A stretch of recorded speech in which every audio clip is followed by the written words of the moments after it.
You're tuning into the Active Mom Podcast with physical therapist, Dr. Carrie Pagliano, a real mom's guide to all things postpartum return to workouts after baby.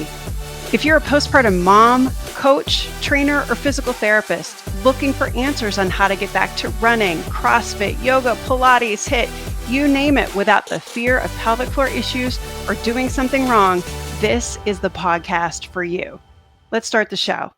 All right. So a friend of mine over the summer said, you need to check out this book. It's called Built to Move. And this friend of mine, Justin Moore, he's CEO of APTA. He lives here in Arlington as well. And he's a runner. And he's like, I need to do more than running. And so I popped the audiobook in, went for a run. And one of the first things they talked about was kind of these screening items, make sure you're mobile. And it was like a sit to stand. And holding on to things or doing it without hands or something like that. I'm like, oh my God, this is Mom 101. And so I reached out to one of the co-authors, Juliet Starrett, and she graciously agreed to come on the podcast. And she has a great story to tell because she's an athlete, an entrepreneur, a mom, and we're going to call her an honorary PT at this point. So Juliet Starrett, Seriously, thanks for being on the Active Mom Postpartum Podcast. thank you so much for having me. I'm all about the active mom, so I'm excited to talk to you. Yeah. So tell us a little bit who you are, where you live, kind of what you do, all that good stuff. Sure. So I am professionally, I am the CEO of the Ready State, which some people may have heard of, or if people are, have been around the world for a while, we used to be called Mobility WOD. But we basically help people take care of their musculoskeletal health, resolve nagging pain and injury. We actually teach professionals how to sort of assess and understand movement. So we're sort of like PT adjacent, I would say our company is, but we're really trying to work directly with consumers. And I think we really try to fit the, that sort of neverland where, there's often people have a catastrophe and they go immediately to physical therapy, but that's sort of a 6-week thing. And then, they can get back to like walking, but they can't yet get back to doing the sports and activities they love. And we try to kind of fill that void there. And so that's what I do in my day job. Kelly and I also host a podcast. We've written some books. As you said, I am a former professional athlete. And then, honestly, like many people listening to this, my main and most important job is I am the mom of 2 girls. And I've got a freshman in college and a sophomore in high school. So, we can talk about all mom things. We will do that. I'm going to pick your brain before we get off. So that's, that's my backstory. Yeah. So you've got a lot of things going on here for you. Just to clarify, professional athlete, you were a professional kayaker. Is that right? Kayaker and whitewater paddler, which also included whitewater rafting. And for those people who don't know that whitewater rafting is a sport, it is. It's a total fringe sport, especially here in this country. Actually, if you travel to Europe and South America and some countries in Asia, it's actually like kind of a huge sport and funded by the government. And, there's been talk of making it an exhibition sport in the Olympics, but for now, it's more like a kind of, I would describe it as like an X Games type sport. Like it's an extreme sport.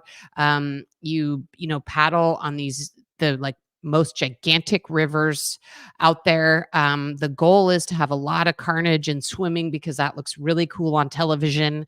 And so, I did that. I was a rower in high school and then a Division I rower in college. Okay. And then, went on to do this very obscure sport in my 20s for 5 years as a professional athlete.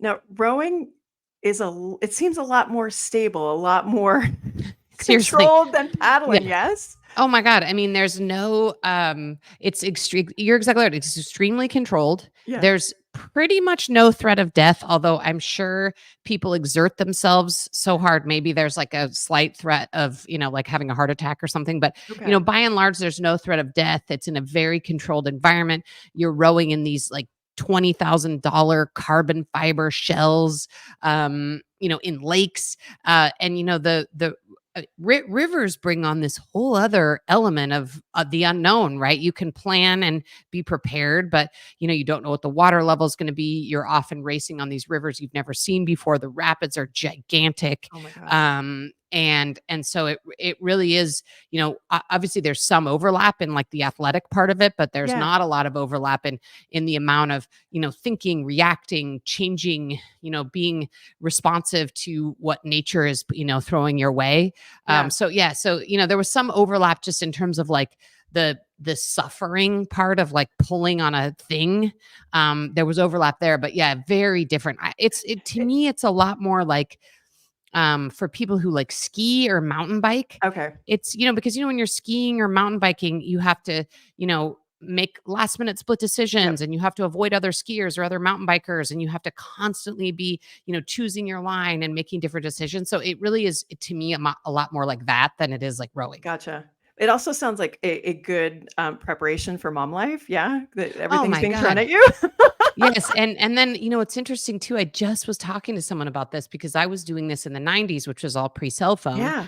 and I think about my mom, and I'm so thankful that I did all these things I did pre-cell phone because, in addition to this, traveling all over the world, largely to like sketchy rivers in developing countries and going down the biggest class 5 rapids that are runnable, um, and on top of that, I was, I was working as a guide, as a river guide for many years, all over Mhm. California and a little bit in, Oregon and Arizona.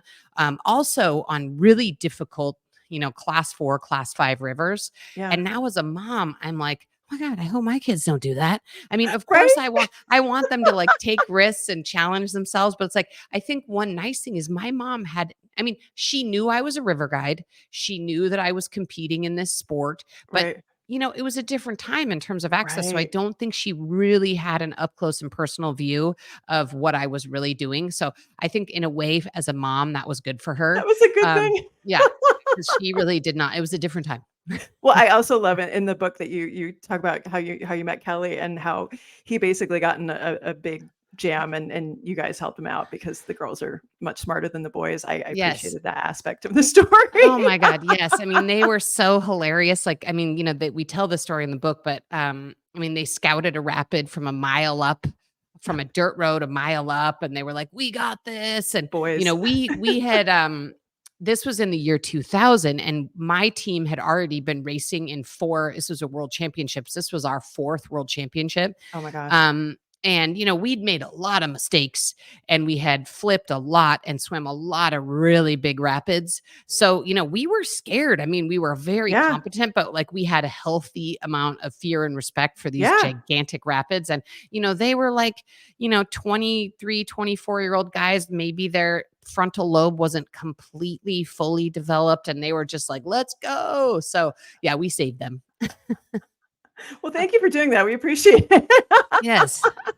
So how do you go from that and like you're at the pit of death, diving through these rapids and then years later be like, "Hey, I'm going to, dive into mom life." Like I know there's a few years between that, but like Yeah. how do you kind of make that shift and then how did you kind of navigate, you know, pregnancy and even postpartum understanding this was, 19, 20 years ago and we had zero guidance, we have nothing. Like No. what was that experience for you? Yeah, I mean, I've actually kind of reflected on that a little bit because now I am cresting into menopause, and so I'm sort of like obsessed with Welcome to all the things club. menopause. Yeah, Yep. so but because I do feel like we're right on the tip of having there be a real sea change in access to information, Yeah. acknowledgement of menopause, support for Yep. women with menopause. I mean, it hasn't happened yet. I think we're really at the very tip of it happening, but it actually has caused me to reflect on like the kind of support I had around my pregnancy and postpartum. Yeah. And in some ways, it really was not great. Yeah. Um, I went in as I did, I'll be honest, and I think a lot of athletes relate to this. I didn't love being pregnant, Yeah. in part because what I do for fun and for my mental health is to like move my body a lot.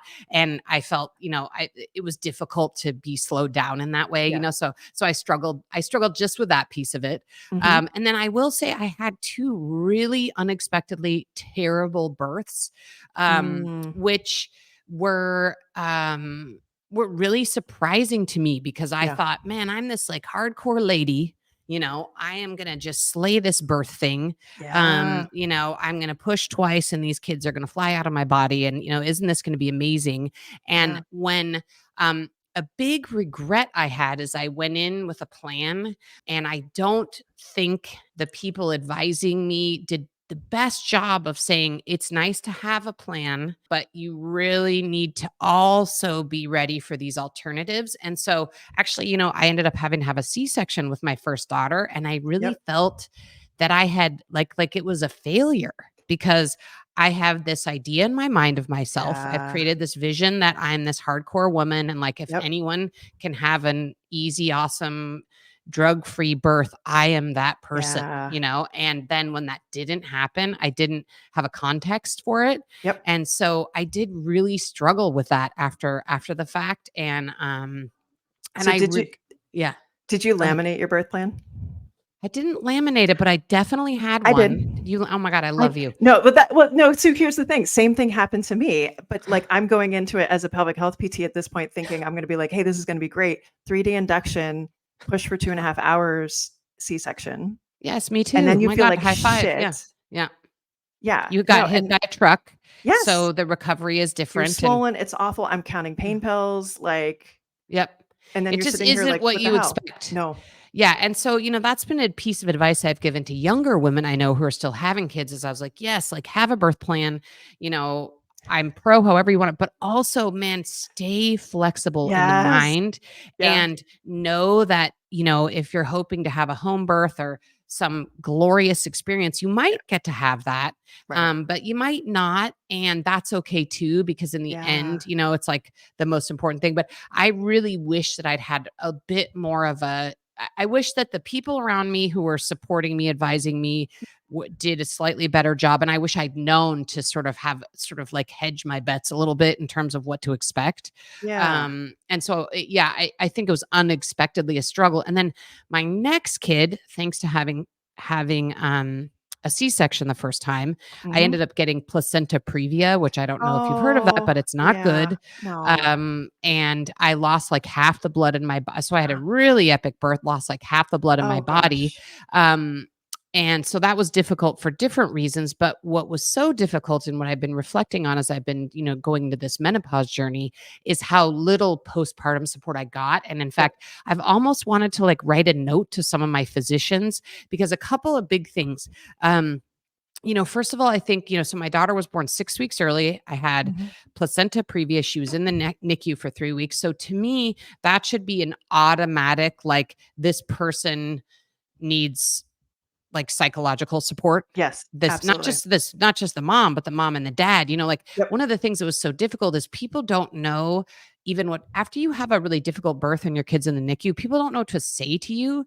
because we've created this narrative that like, oh, everyone has this healthy, awesome birth and you stay in the Mhm. hospital for one day and you go home and congratulations, congratulations. But when you say, oh, well, my kid's in the NICU and Right. potentially unwell, like there's not even a social narrative to be Right. able to talk about that. And so I'd have these strange interactions with people because people didn't really even know what to say, like, oh my Right. God. And then I don't think that the medical people around us circled the wagons in terms of providing us with like the Mhm. mental and emotional support. So I'm not sure if I was in a postpartum depression, but man, was I on the precipice of that. And Yeah. certainly no one reached out to support me or Yeah. us. And, and at the time I was just like, oh my God, I have to get my baby home. I have to hold, like Yeah. I just was in that like mom mode. Right. So I would have needed some external support of someone saying, hey, you might want to sit down and talk to someone to process this gnarly birth you had and Yeah. this horrible physical experience. And, and then just some basic stuff was really missed. Like, it wasn't until my daughter was born in 2008. It wasn't until 2012 when I got some like external medical support that I realized I was like catastrophically anemic and Wow. B12 deficient. And, of course it seems so obvious that I should have just been like drinking vials of iron after losing half the blood in my body. But Right. again, when you're a mom, you just, you get home and it's like Right. all you can do is just keep your baby alive and Right. function. And so, Yeah. so it would have taken some sort of outside person coming in to say, hey, you might need some nutritional support and some supplemental support to get Yeah. your iron levels back up after losing half the blood in your body. And, hey, you might need some emotional support. And, Yeah. but I didn't even, I mean, honestly, my daughter is almost 16. Like, I am just now having a moment to be able to Yes. think like, okay, that was suboptimal. So it's funny that you're saying that because I inadvertently dove into perimenopause and menopause in the fall. Really long story short, I was on continuous birth control, came off of it because of high blood pressure, no period. My mom's like, "Oh, I had perimenopause or I hit menopause at 41 and I'm almost 48." I'm like, "Hey, that would have been really nice to know."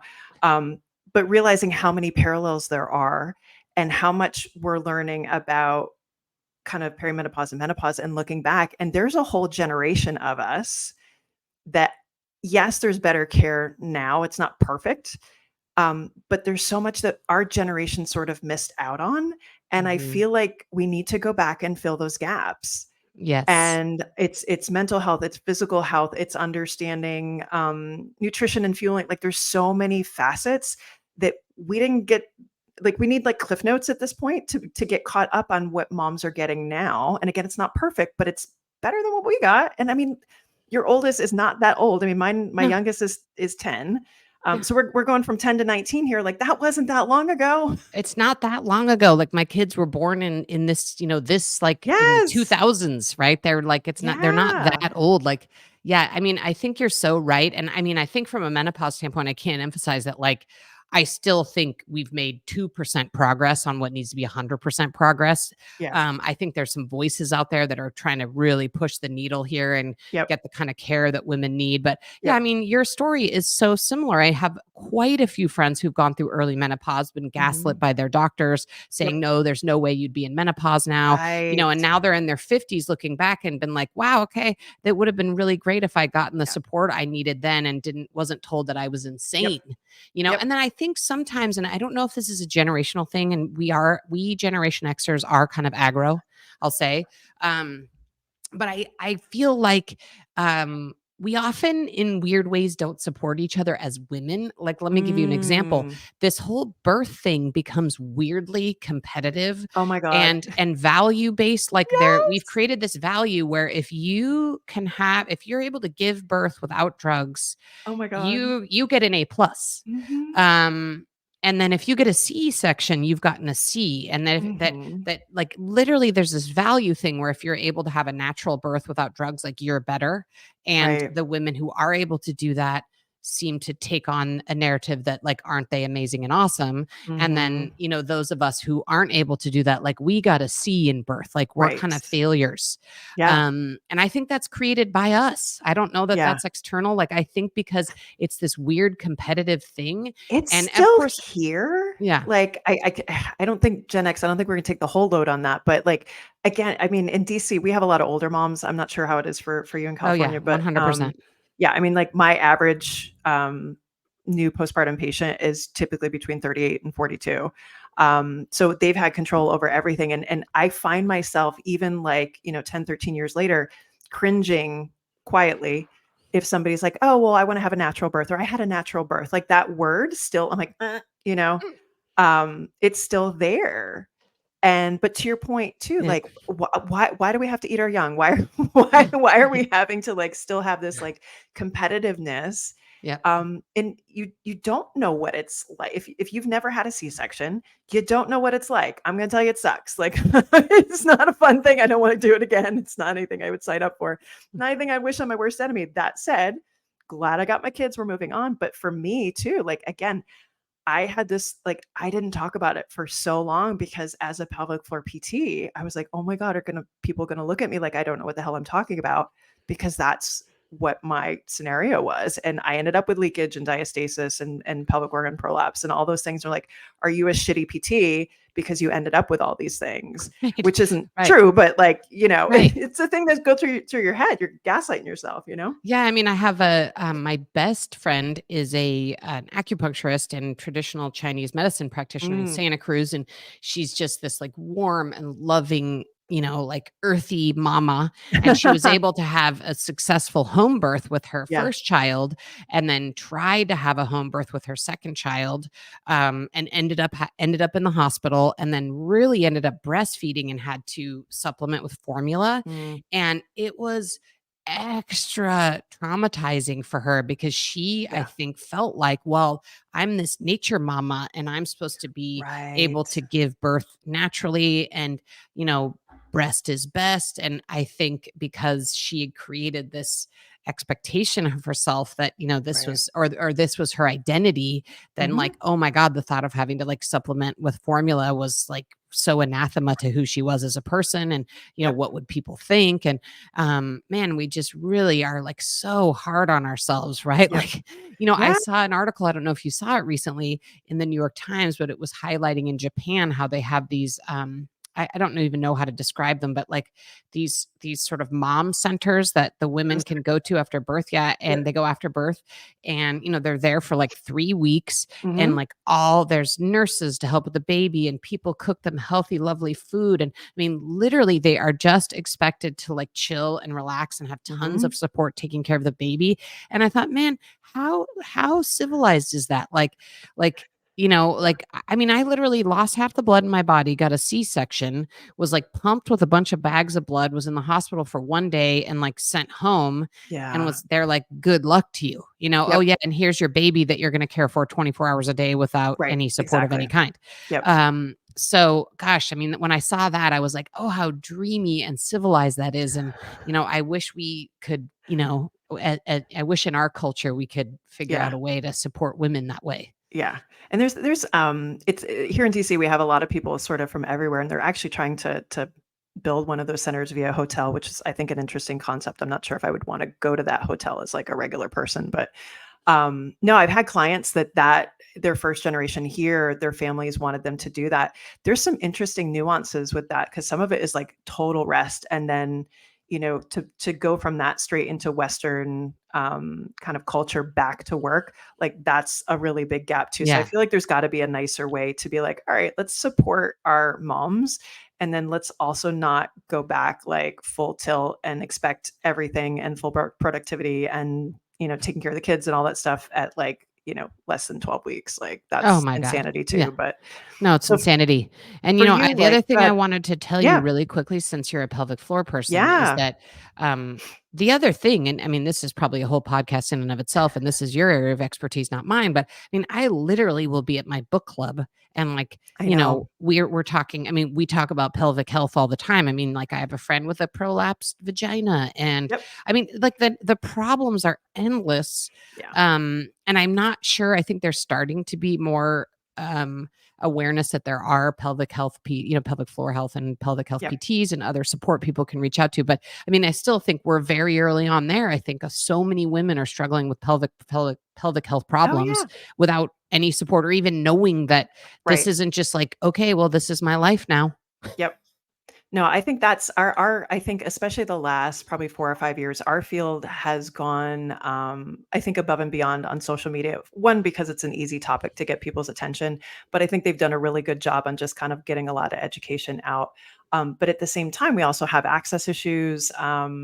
Inevitably people are like, oh, well, my insurance won't pay for it, like stupid shit like that, which isn't true. And just the barriers are awful. So for me, that's putting a lot of free education out because I grew up in a pretty rural area.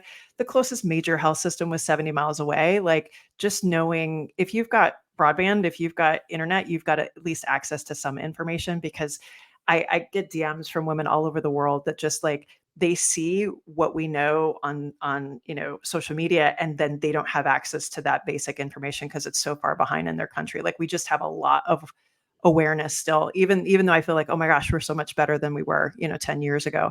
There's just so much. So anytime you can talk to your friends, keep doing it because that's how Yeah. that's how we're gonna Well, get somewhere.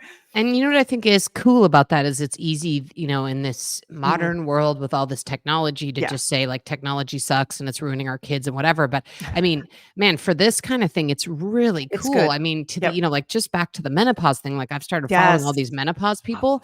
And man, I mean, there are some like women beating the drum and they are really working hard to educate people. Yes. And I mean, that is a really cool application of social media. Like this Yep. is really, and of course, there's always going to be misinformation and we all have to figure out how to combat that. And, Right.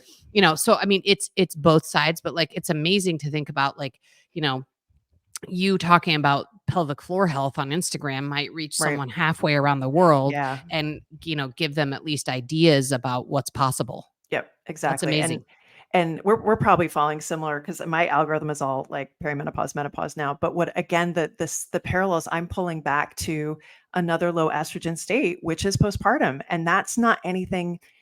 Even, even in our training as pelvic floor PTs, that was never like a huge emphasis of like, hey, guess what? You have dryness, you have irritation down there, you might have some urinary issues because there's estrogen receptors down there, and maybe some local cream would be great, to help out. Or, here are all the other things that can go on in perimenopause, but also, I mean, do you remember the hot flashes in postpartum? Oh my Like, did God. you, Yeah. oh Oh my yeah. God, no one told me about that. What the hell? Like, Yeah. Yeah, yeah, yeah. Oh, I mean, I don't think anyone told like, I basically feel like I look back and I was like, I went to my birth class, and you like learn about yeah, birth and you learn how to put on a diaper and stuff, but like, right. there's no postpartum class. No. Like, nobody tells you what to expect. No. Nobody, I mean, like, you're just sort of, again, you're like handed your baby and you take your car seat away and you go to your house and you're like, well, let me figure out this new thing. We Right. It's just, literally, like, look we put my son down in his room in his car seat. My husband and I looked at each other and we're like, "Okay, now what?" Like, yeah. we didn't know what the hell to do, like. Yeah, Kelly and I looked at each other like when, we'd had like a, night after night of sleepless nights, and we looked at each other and we're like, everybody on earth does this. Like, can I you know, believe it? Like, this is so gnarly. Like, I know. everybody, like, why do people do this? Like, this is gnarly. And I think we're not alone in that. I think Yeah, everybody does have a moment of being like, holy shit, what did I just do? yeah, yeah. I don't know that there's a day that's gone by that I haven't no, anyway. So for you, like, okay, you get through those early kind of Yeah. weeks postpartum. Um, was there a time that you were, like, consciously trying to kind of find yourself again as an athlete? Like, what was your process sort of kind of finding yourself physically again? Yeah, I mean, I was lucky because by the time I had both my kids, we already owned our CrossFit gym, San Francisco CrossFit. So, I did have access to training and, one of, again, people listening to this, people seem to have extreme views about CrossFit, like they either love it or hate it. It's I much better struggled. now, though. I struggle to find anyone who's sort of in the middle ground. They're sort of like, I hate CrossFit, I love CrossFit. But man, I mean, the beauty of CrossFit in postpartum is how Yeah. ultimately scalable it is. Yeah. And so I could show up, having just had a C-section and lost half the blood in my body and look at a workout and say, okay, well, I'm going to, this is what, everybody else is doing, but I can scale it in, duration and intensity and weight. And so I was able to get back into CrossFitting pretty quickly. Mhm. And again, at a very scaled level. Like I remember actually after my second daughter was born, there was a workout that had push-ups and I lowered myself to the ground and I could not even do one push-up. And I remember being kind of mind blown about that. Like, oh my God, Yeah. like this is where my fitness has gotten to, because I Yep. couldn't do a push-up. But I was still kind of trying to compete in CrossFit at that time. Mhm. So I was, it was in the dawn of time of CrossFit games, by the way. So you Yeah. could still be a normal person back then and have like a job and not be a professional athlete, and I you could love go it. to the CrossFit games. So I Yeah. went, I went to the CrossFit games in on a team. I was on a team, but in 2010, we went to the CrossFit Games as San Francisco CrossFit, and we got 10th place overall. So it was That's the first year, awesome. actually, it was the first year it was in Carson. So we got to the finale. They had 10 teams in the finale, and we competed in that kind of main center stage. And, Mhm. I did some muscle ups there. That was like my first and last time doing Oh, muscle ups. wow. Um, so that I think that helped me and has been something that's been so important for me as Yeah. an athlete, as a person, is that I really thrive more when I have something to train for. Yep. And so I've been doing a variety of things like that my whole life. I mean, CrossFit games, I got into road biking for a while when I was still in school before I had my kids. And, I would sign up for like little road biking, like not races, but, rides. And Mhm. I've always found for myself, if I have a thing out there to Yep. train for, that it makes training all the more fun for me. Yeah. So if I look over my lifetime, I've trained for a ton of different little things, and Mhm. none of them are, I mean, the CrossFit games is like the most professional of all those things, but I just did a bike packing trip in Arizona with one of my best friends, Rebecca. I've never bike packed. I didn't know the first thing about bike packing. I'm a mom, so I couldn't really train for it. But what was fun about it was, I like having something to look forward to. And so I Yeah. think when I was postpartum, especially with my second daughter, it really helped knowing that I was like, okay, I'm trying to compete on this team. Yeah. And so it gave me something to train for. And I Yep. really think that helped me kind of regain my fitness postpartum. Yeah, I think a lot of moms are like that. When you kind of get out of that initial haze, is you want to have something that you're working towards. And I think it's easier to be on a plan or have somebody stick a plan in front of you and be like, hey, you need to do this, or you're going to be in trouble come that day. And some people get to it earlier than later. I don't think I'm trying to think. I think I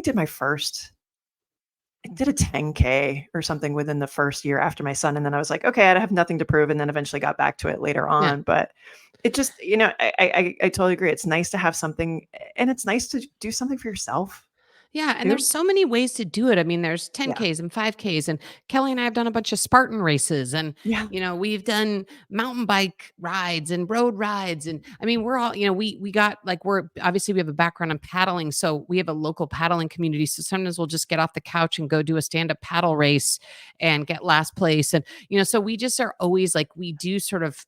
And again, like, we're all over the place. Like, we'll do Yeah. anything that's kind of athletic, because if you're like, oh, okay, well, I'm doing the Spartan race on May 1st. Like, I can't sleep through my alarm this morning. Right? I got to get up and go do the thing. So, man, I would really encourage anybody. I mean, I think generally that's a good thing to do for anyone just trying to kind of keep an athletic practice going, but Yep. definitely for postpartum women. And I agree with you. I think because to the extent that you sort of do lose a sense of identity Mhm. when you become a mom, or it's a changed identity and you're sort of grappling with what that means. Yep. I think, especially for those of us who are athletic and gravitate towards athletics or sports or whatever, I think Mhm. sort of having this thing that you're doing is decidedly for you. And it's, Right. the training is going to be something you do alone without your kids and your family. And it's Yep. just like a moment for you to collect your thoughts and process what's going on in your life and the Yeah. changes, and then really kind of regain your body, because we Yep. really do. I mean, there's a lot of physical changes that happen after you give birth Yeah. and are a mom. That I'm thinking back to you were saying, kind of because you were doing CrossFit like kind of OG in the very beginning, and Yeah. knowing that early on how adaptable it was.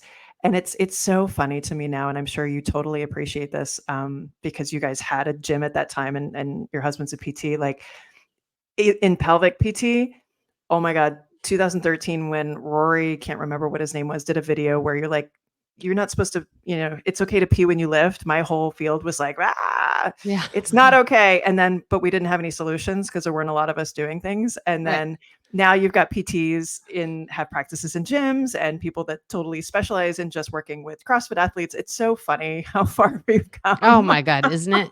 Yeah. And I will say too, like, I think I probably would have had more pelvic floor problems. And I definitely have a do you pronounce it diastasis? I can never However you pronounce want, honestly. diastasis. Is that right? I don't know. Anyway, Tomato, tomato. I have that.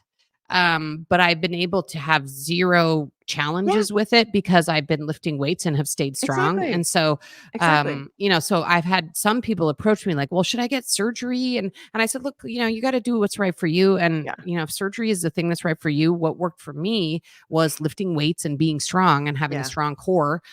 Because it's been a non-issue for me because I have lifted weights from the beginning and had a strong Yeah. core. That was actually honestly, how I got into doing CrossFit was, after not my first, but after my second, I had diastasis, and the conventional wisdom at the time was just, gentle exercises, not do too much of anything. And I had gone to a continuing ed course to learn more about CrossFitters because I was starting to see more lifters. And it was one of those things where the guy teaching Anthony Lowe, he said, Carrie, this is fine. You're just weak. And I was like, oh, we started to lift weights. I was like, shit, this is something I need to do. And I happened to live a block and a half from a CrossFit box. And it took me a couple months to get enough, kahunas to walk in the door. But it was one of those things where I'm like, if you don't use it, of course it's going to feel weak. Of course it's not going to feel right. And I've gotten the coordination now. It's like a little party trick. I can show people coning and doming and that kind of fun stuff too. But it's like these things for so long were demonized. We're like, oh my gosh, if you have this, you can't do that, and so on and so forth. And it's so nice now that we're like, actually, no, you can go do these things and you can get stronger. And there's ways to do that. When so many years ago, like if I hadn't owned like you owned a CrossFit box, you knew these things. There were women, 16 years ago had no sense of this, even 13, even 10 years ago, even now. They're still being told, oh, you can't sit up or you can't squat or this or that, which is so kind of crazy. No, it really is crazy to me. I mean, and I think too, you make a good point. And one of the questions that I got a lot when I had field, potential CrossFitters who were interested was, and more women than men would ask me this question. And that was, hey, well, I would really like to try what you're doing, what you have to offer, but I think I need to go to the gym first and get fit before I come to you. And I was like, no. Like, that's what we do here. You can walk in the door with zero fitness. And that's the beauty. We can scale everything we do to work for you based on where you are in your fitness level and your strength journey. And, it took some convincing, but I think, it is just that thing. It's so hard to step through the door.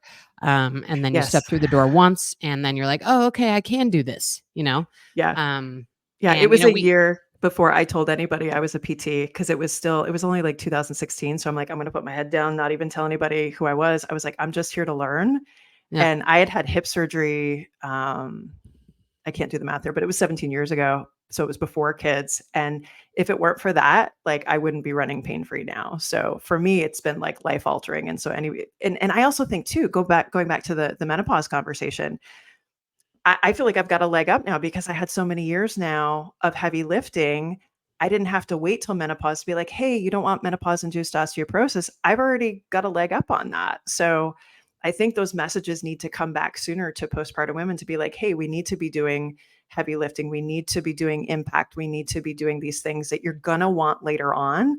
Might as well start now. But again, like it takes a while to kind of get that stuff filtered down through. I think you're so right. I mean, I think, there is, and that's another positive trend that's happening is there is this, very loud and clear message being sent around the internet that, women in particular need to strength train more. And in fact, the data is bearing out to be true that women are doing that. I mean, the gym, gym chains and the people who report on data of what women are doing are reporting that more and more women are coming in particularly interested in strength training and resistance training, which is a super positive thing. But I will tell you that I still, in my own community, do experience quite a bit of resistance to that. And again, I don't want to like keep saying things about Generation X, but I do think we are we are very stuck in the like, 80s, 90s, like be really skinny mindset.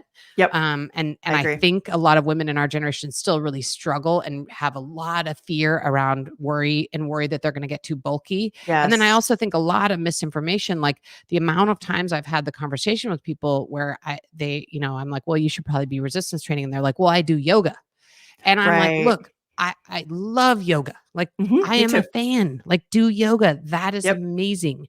And yes, there is a little bit of loading in certain positions in yoga, but if your goal is to try to build skeletal muscle mass and stave off osteoporosis, you actually need to lift an actual weight. Like you actually need to load.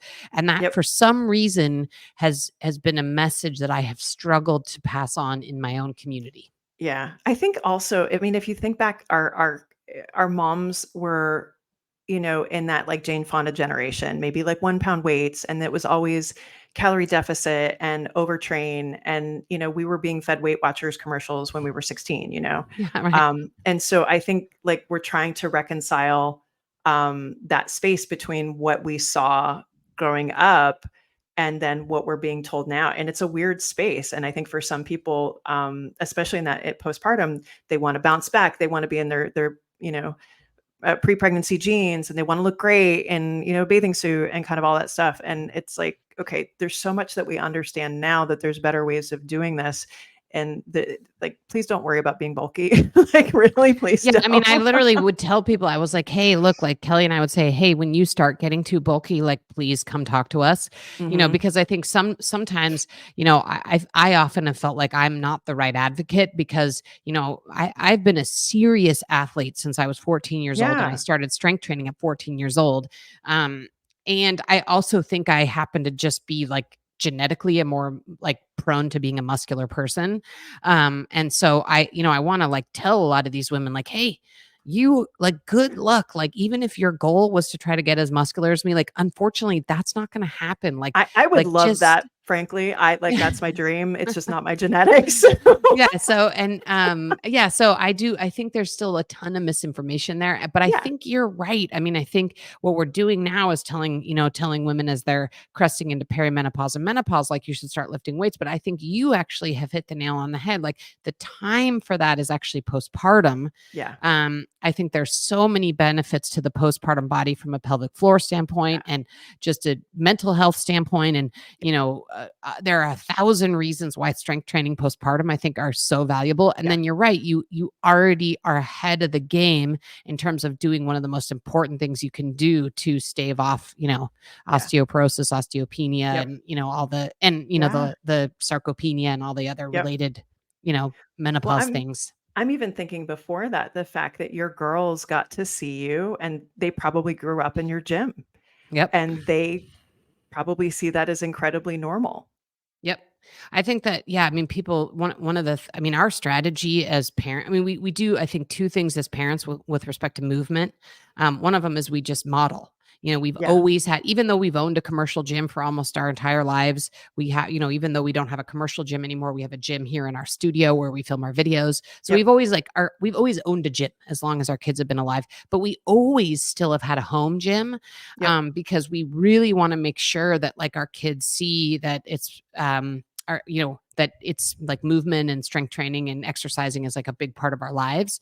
Yep. And by the way, for anyone listening to this who's postpartum, I mean, I could not be a bigger fan of the home gym. And I'm not talking a Peloton because that gets sad and lonely. I'm saying like a home gym is like, even in the almost 20 years we owned a gym, I mean, I worked out in my home gym, especially when my kids were young, way more than Yep. I worked out in my commercial gym. Yep. So I'm such a fan of the home gym, by the way. But then Yep. I think the second thing we did in terms of movement in our household is, our style of parenting was to have boundaries and then a lot of choice within those boundaries. And so Mhm. our philosophy and what we told our kids is, hey, whether or not you move is not a choice. Right. How you move is a choice. Yep. So in our family, we value movement. It's like one of our core values. You've got to move your body as a human being. Yep.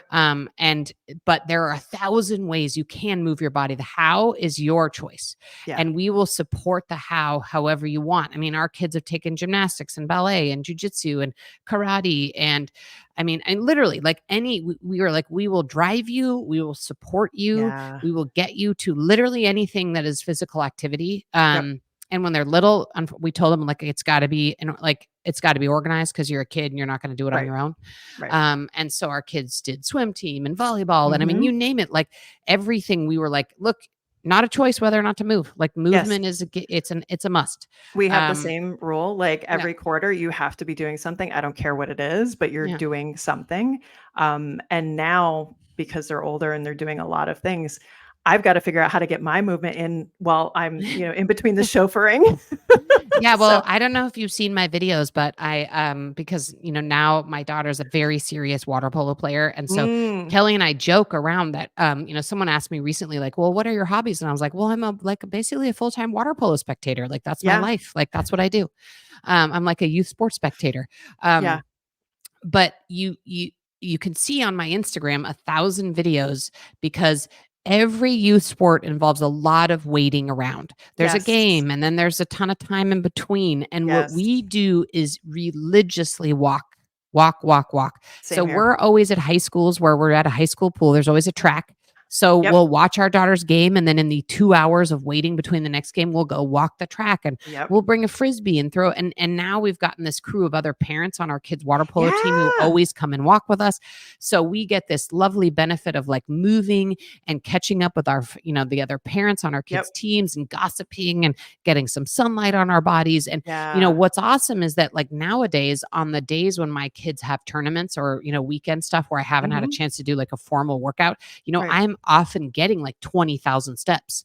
And I Yes. think, okay, well, that is good enough. Like that's Yep. good. Like that's like I'm checking the box on movement, Yeah. and what I'm not doing is packing my lawn chair and setting it up next to the pool Right. and sitting there for 9 continuous hours, which I see a lot of parents doing. And Yes. so I just think, man, simplify it. And it's like sit there while you're watching your kid's game, which is like Mhm. 45 minutes or an hour. And Yep. then when you're in those waiting periods, which every sport has, Yeah. walk, walk, Yep. walk, walk, walk, walk. But that's a skill that I think if you learn that early, and I think it's hard when your kids are small because they need the adult supervision, but the first couple years they can kind of do it on their own and you can kind of step away. I think you get kind of complacent. You're like, oh, well, just watch practice.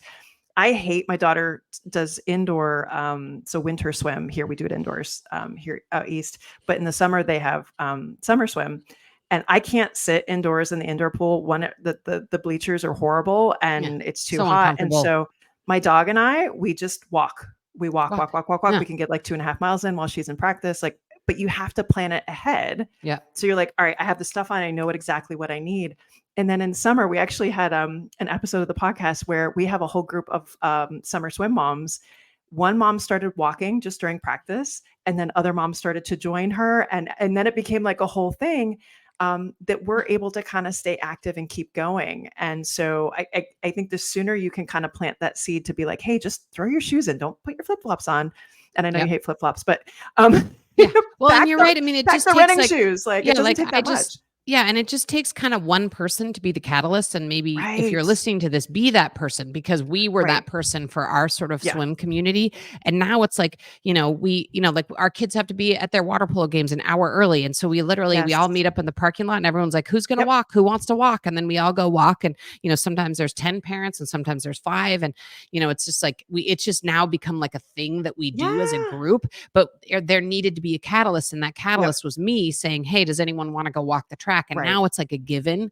Yep. And it really is like you just feel so much better. I mean, I actually Oh my sometimes gosh. come back from these water polo games. We're gone all day. I've walked 20,000 Mhm. steps. I'm like, man, I'm exhausted. Right. I'm done. It's just walk around the track and walk Yeah. around or walk around the town or whatever. Yeah. Well, same thing here. Like we have weird winters here back east, but like we've had a couple nights and weeks where, it's in the teens and there's wind chill. And I'm like, you know what? I could sit in the car or I can just go. So guess what? Wear a heavier coat, put the dog in a coat, like just go. But Yeah. again, just don't think about it. Make it brainless. Just go. Right. And there's a little pre-planning, especially if there's weather involved. There's a little pre-planning. Yep. But, the other thing that I did when my kids were more like your kids' age, elementary Mhm. school, is I started this thing at my school called a walking school bus. Yes. And I'm such a fan of this because I read, we had actually been doing what everyone else was doing when my older daughter was little, which was packing up in the car and going to the drop-off lane. Yep. I personally find the drop-off lane to be like the most depressing place on earth. It's like I've volunteered at the drop-off lane, being the one who opens the door. And it's like, you just see the worst of everybody. The parents are stressed. Oh, our kids are do stressed. that here. Yeah, the kids like roll out the door. Kids are late for school. They're crying. They don't want to get out. Kids are fighting with their parents. Like you get this little bird's eye view into like whatever. And I have a friend who's a marriage and family therapist. And actually when people have little kids and are in our office for marriage and family therapy, the prime complaint they have is that their mornings as a family are really stressful. And that it sets the tone for the day poorly for everybody in the family because they're all rushing and nobody's in time and they're late for school and they're running into the car and the parents go off to work frazzled and the kids start to work, start school frazzled. And so I started to kind of become aware of this, and I knew how much I hated the drop-off lane in the whole process.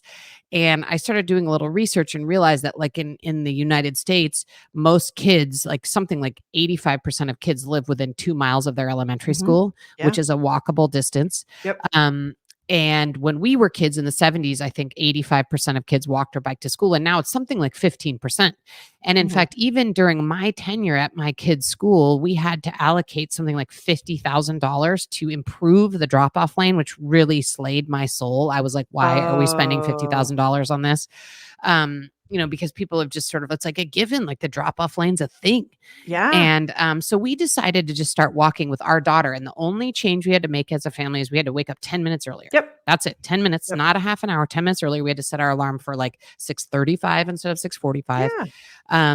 And then we would make our daughter, lunch and whatever, breakfast, and then we would all walk to school. We didn't even do it as a group yet.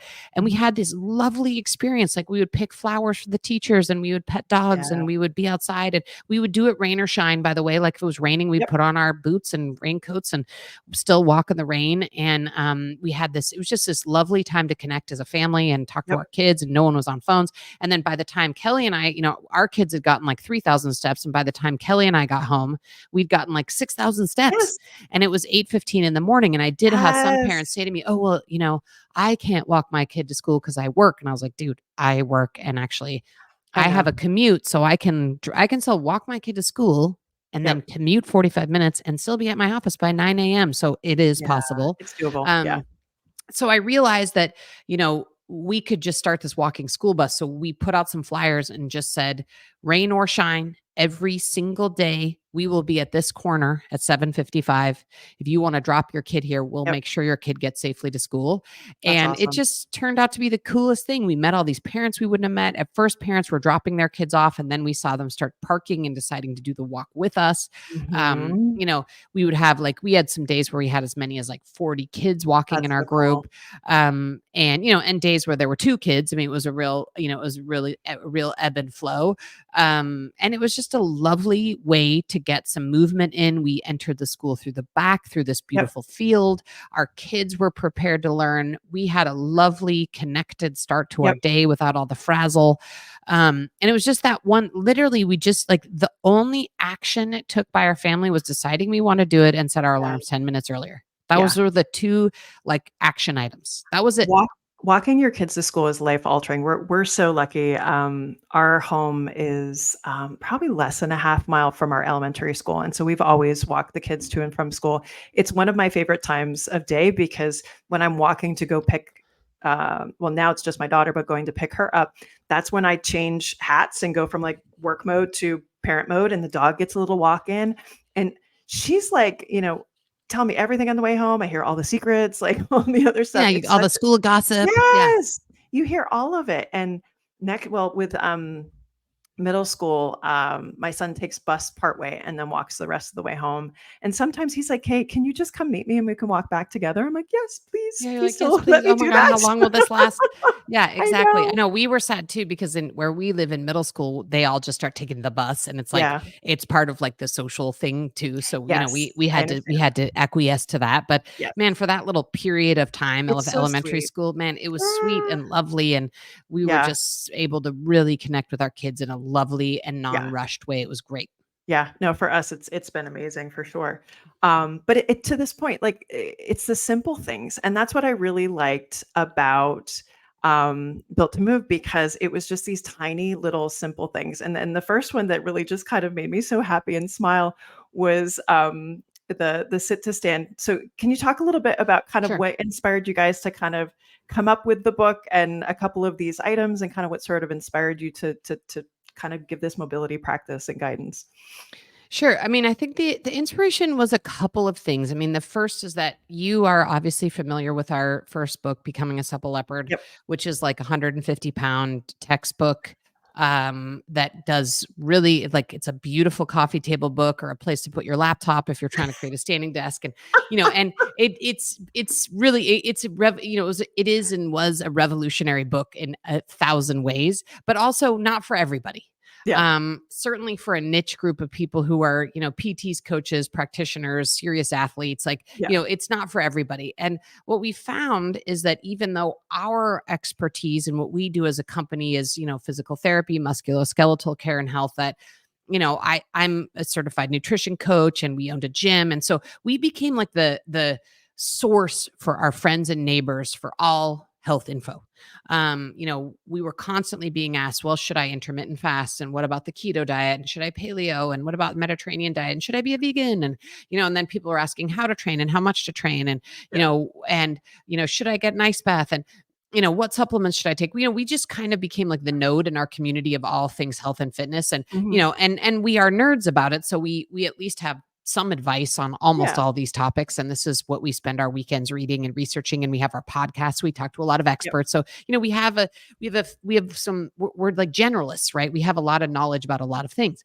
But and the other avatar of people would be like, all the like 45-year-old dads in our neighborhood who throw their back out or be like, oh my God, Kelly, what do I do? I just threw out my back. Right. So we had those kind of like At musculoskeletal least they asked. challenges. Yeah.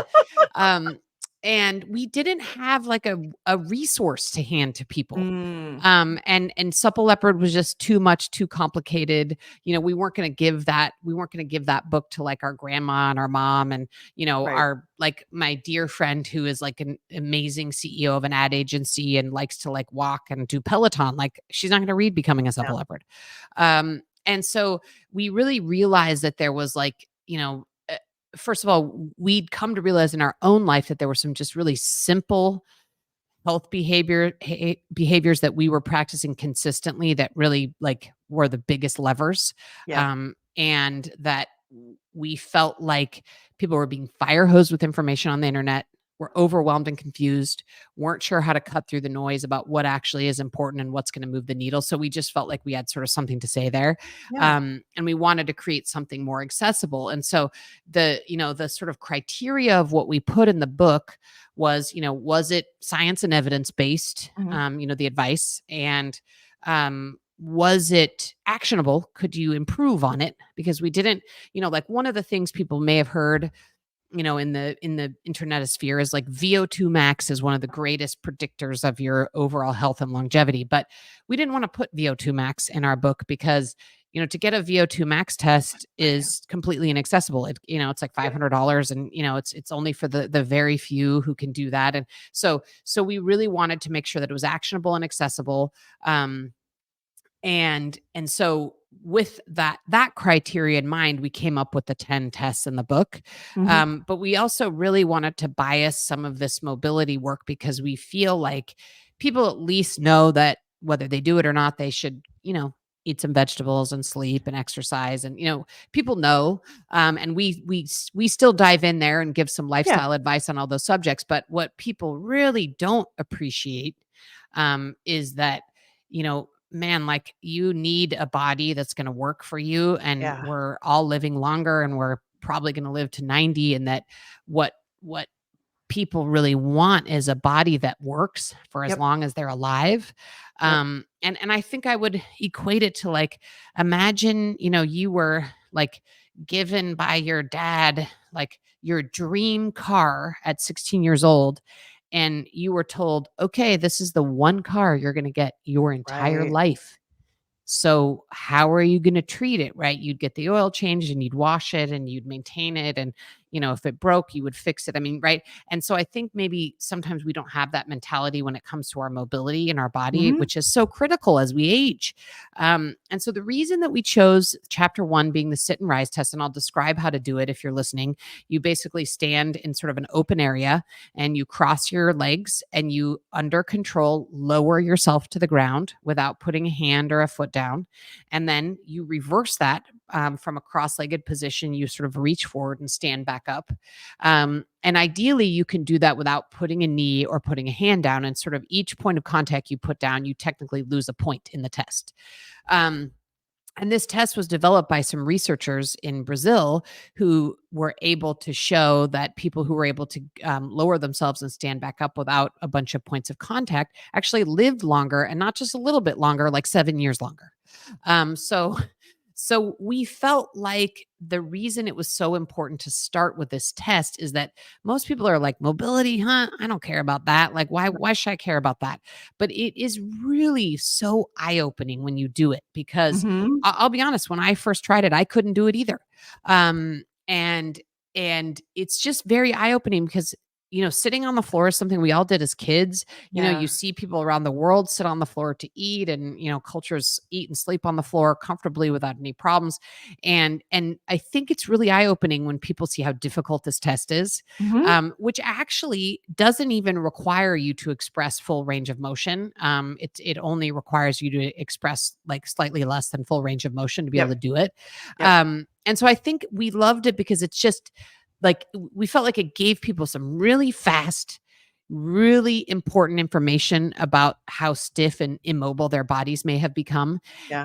And then the other reason we liked it so much is that, number one, you can improve. I'm the classic example. I could not do it at first, and I learned Yeah. how to do it with practice. And then number two, the best way to get better at it is to actually do it sometimes, which is Yeah. practicing getting up and down off the ground. And then the second way to get good at it is to actually just sit on the floor sometimes. Yeah. And man, we are such advocates of floor sitting. I mean, Mhm. we know a lot of people listening to this are probably lucky enough to work from home. If you're Mhm. working from home, you can, ideally spend part of your day sitting on the floor working at your coffee table. Or we also know that the average American is spending 3 hours a day watching television or Yeah. Netflix. So that's another great time to just Yep. say, okay, I'm going to take 30 minutes of my favorite show and I'm going to sit on the floor while I do this. And what we see is people naturally move and change positions when they're on the floor. They sit 90 Mhm. 90, long sit, kneel. All that fidgeting that you naturally do to make sitting on the floor comfortable is actually a great way to sort of secretly mobilize your hips. Yep. And so the last point I'll make, and the reason why people should care, is that, the number one reason why people end up in a nursing home is they fall and they can't get back up. So if that's a Yes. skill we need to have, we Yep. should be practicing it. It's a use it or lose it scenario. Yep. And the other thing I think is, to the extent that maybe your listenership is more women than men, I don't know, Yep. but my guess is that it is. Yep. We women, and having had it myself, live in mortal fear of breast cancer. I had breast cancer at 45. I think it's something like 1 in 4 of us will get breast cancer, and Mhm. it's a looming fear that I think all women have. Yeah.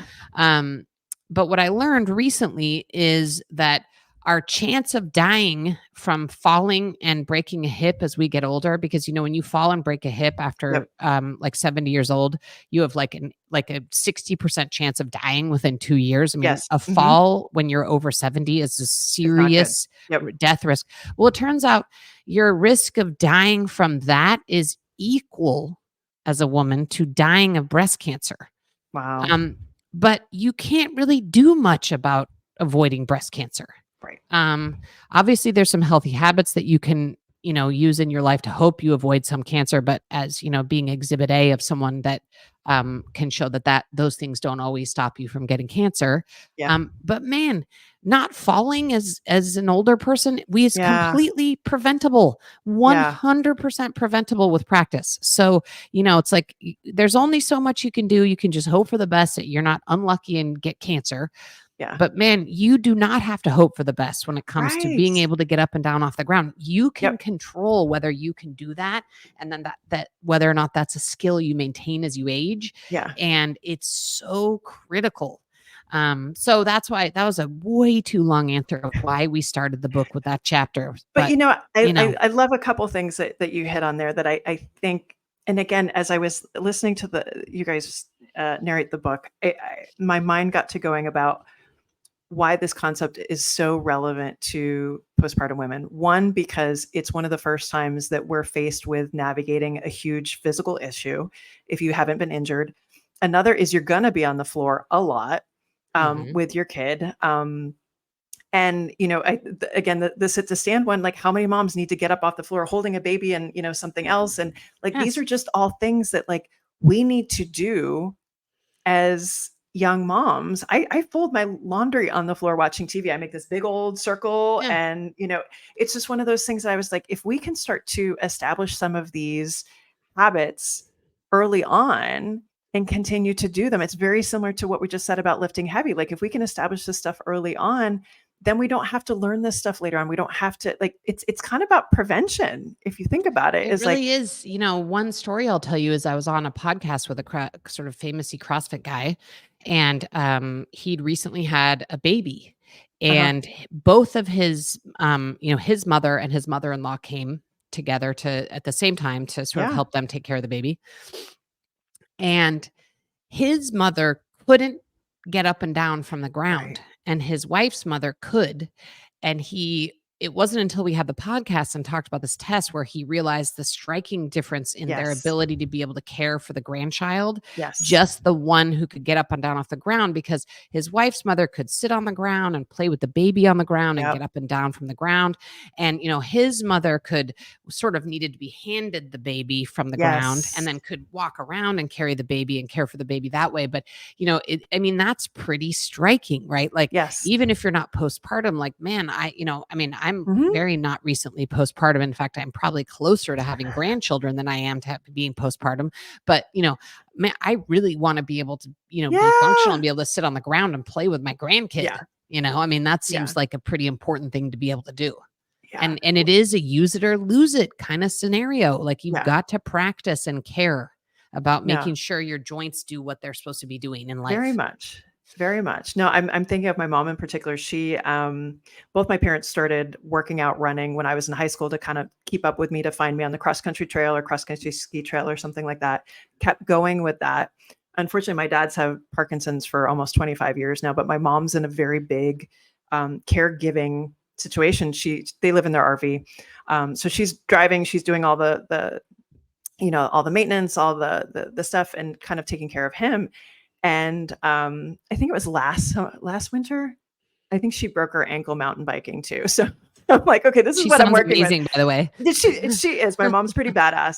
But again, like, she started kind of working out. She was a teacher. She went to work early and then worked out in the gym. Like, this is back in like the late 80s, early 90s, when moms weren't doing that. Like, but now she's in a situation where she still has these massive physical demands, but she can do it. And I look at that and I'm like, these aren't things you anticipate. You'd never want to have to be a caregiver for a spouse or things like that. That was never anything any of us would have chosen, but she can do it. And they're able to continue to live this lifestyle because she has the capacity physically to do these things. So it's prevention, but it's also your insurance policy that if something does happen, you have the ability to handle it. So I love that you make it so simple, so actionable, so like not hard. Because again, the other thing too, I think when people try new things, they want to do all the things all the time, and you guys are very clear, like, hey, if you want to break this up and do one a week, if you want to do everything all at once, like, just keep it simple. And you give really nice progressive, it's very kind of CrossFit inspired, like there's modifications. You don't have to start at the hardest part. No. I love that. Yeah, I think that was really sort of, again, accessibility was just like Yes. at the core of this. And I think one of the things that's fun is that every single chapter has a test that you can take. Mhm. And inevitably, you're going to have a few tests where you get like a green light, like you crushed it. Like, Yeah. it's not an area of concern for you. Right. And so that's one of the things you can kind of sort out. Maybe you want to revisit it to make sure you revisit it once a year or something. Yep. But I think what's so hard is we all have to make choices, right? Nobody, especially moms and especially working moms, we don't have time to say, okay, yes, there's 25 health habits I need to practice every Right. single God, day. no. Impossible, not going to happen, right? So we all have to make these choices about what to keep and what to discard because of time demands. And so what I like about the format is that you can test yourself in all these areas, and it helps you make those choices because it will show you where you have blind spots, or you get like a red score in certain areas. And you think, okay, well, man, I can't even sit in the cross-legged position on the floor. Like, this is probably something I should keep an eye on. Or, man, I just tracked my food and I realized that I eat 50 grams of fruits and vegetables in the day. Maybe that's something I should keep an eye on. Right. Yeah. And so I think it's, we're one of our goals was try to help people sort through the noise and give them some really objective ways to say, okay, look, I'm basically taking this, I'm taking Built to Move as an at-home physical This is like an at-home physical. Our hope is that people will revisit it like once or twice a year, retest themselves, come back, retest, and just kind of keep an eye on it, and then help you choose what is important Yeah. for you to work on. Yes. I think that that's so key. And that's one of the things I actually do in my practice is like we could do all these things, but at the end of the day, I need you to find within yourself what matters to you and but also see for yourself. Like don't just trust me in what I say. Like you need to especially like I love a good test, retest. Like if you see, oh, that didn't go well, I don't like that, then you're going to be, I think, more internally motivated to do something to change it Yeah. when you're the one doing the prioritization. So And I I'm a think huge people fan will of be that. surprised. Like, I think people experience surprise. Like, Mhm. I kind of brought up the nutrition chapter, and, Yeah. EC Sinkowski, who inspired our 800-gram challenge in the book. Mhm. But, I can't tell you, like, I live in Marin County where people are quite privileged. It's the home of the farmer's market. We have access to plenty, like, there's no access problems for like fruits Yeah. and vegetables here. None. So, that's my community. The amount of people who have, spoken to us and reported shock at how few fruits and vegetables they were eating on a daily Yeah. basis.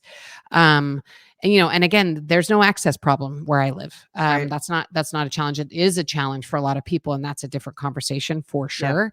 But in my community, anyway, I think that was a real like aha moment for a lot of people. Like, oh my god, they were sort of like, I eat so healthy, and then when I they really know. actually measured it, they're like, oh my god, I'm eating Yep. 100 grams of fruits and vegetables a day, and in many cases, the women I know are eating 30 to 50 grams of protein a day, like It's not nowhere enough. near what they Mm-mm. need, especially as they crest Nope. into perimenopause and menopause. So I think, we're hoping as people read through the book, they just have these little aha Yep. moments and are like, okay, this is an area that I forgot about, didn't know about, Yeah. ignored, that I now need to put some attention towards. Yeah. That's awesome. I'm cringing inside because I have a colonoscopy on Friday, and so I'm not supposed to eat Oh, fruits and vegetables today and only liquids tomorrow. And I'm like, now I'm hungry. oh my God, I know. That's the Like, real what do I sign. do without my veggies? Yeah. Yeah, the colon, it's a thing. Kelly just had to have his, and he was like, "Man, nothing makes you feel older than having to have a colonoscopy." Right? Oh my goodness. Oh, we'll have a whole episode about that later. All right. At the end of every episode, we ask everybody some questions, and I might add in some special ones for you too. First, here, what's a book you're reading or podcast that you're listening to right now?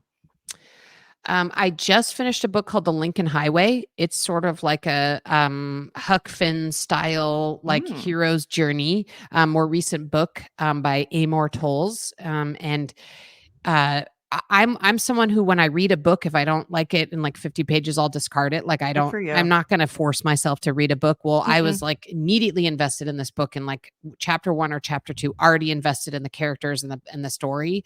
So I know as moms, sometimes we have like 4 brain cells left. And so we don't have time to read like dense tomes Yes. that require like forced reading. I found this book to be ultimately like readable and a Yay. page turner. So I Okay. recommend that. I will take that. I go back and forth between like work related stuff and then like total brainless. So Yeah, I have same. to, great. I'll put that on the list. Awesome. All right. Favorite activity since becoming a mom. And it doesn't have to do anything with your kids if you don't want it to.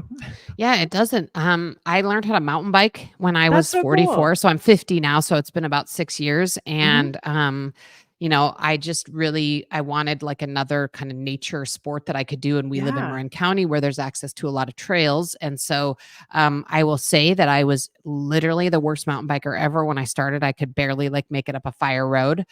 So it was a long journey of becoming a functional mountain biker. But yeah, I love it. It's just like I bike with friends, and I'm outdoors in nature, That's and so cool. my learning curve is will continue. So it's always nice to do something where you're learning. Like, I've Yeah. gotten to be quite a proficient mountain biker, but I'm still Uh-huh. not good. So there's still a lot of learning to do, which makes it Yeah. interesting. So that's my favorite Cool. activity. That's awesome. I'm a little too scared with biking. I just started trail running. So we're going to start with our feet on the ground first before we hop up on anything. I think that's a good plan. Exactly. All right. What's one thing you wish you'd known as a young mom that you know now as an experienced mom? Man, I mean, I just maybe don't get so worried about things with respect to your kids. Like, and I'm a worrier by nature. Yeah. But I really got caught up in like deep worry about things. Like, will my kid get into college, or I don't know. I mean, I just really got kind of fired up and caught up in maybe a heightened amount of worry about Yeah. things that in retrospect totally worked out.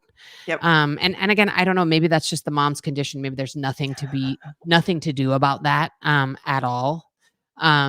Yeah. So I wish I look back on a lot of times where I felt very keyed up and worried about my kids, Mhm. where I did not need to be worried. It worked out. They were Yeah. fine.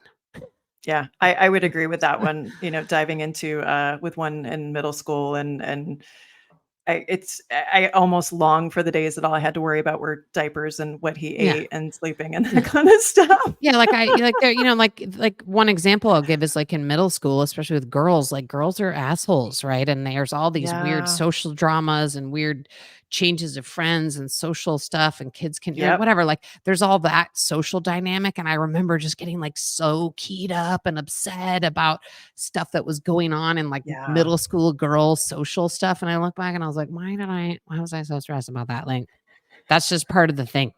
So We're trying to shut that down in elementary already. I'm like, oh yeah. my God, I'm so tired of listening to this Yes. with my daughter. All right, here's one specifically for you. What's it like being married to a physical therapist? I chose not to marry a PT. Man, I think maybe 2 would be too many. I think so too. I think what I'll tell you is, you'll appreciate this as a runner, and this is a negative of being married to a physical therapist, and that is that I can barely watch recreational runners, Yeah. because, they're all over our neighborhood, and we live Mhm. in a place with nice weather, so there's a lot of recreational runners, and Yep. man, the running mechanics of the people in my community, there's every so often, there are 10% of them have nice running mechanics, but the rest of them, it's like I kinda barf in my mouth a little bit, seeing the future of the, Achilles and ACL tears and hip problems they're gonna have. Um, so I wish that I wasn't able to see that.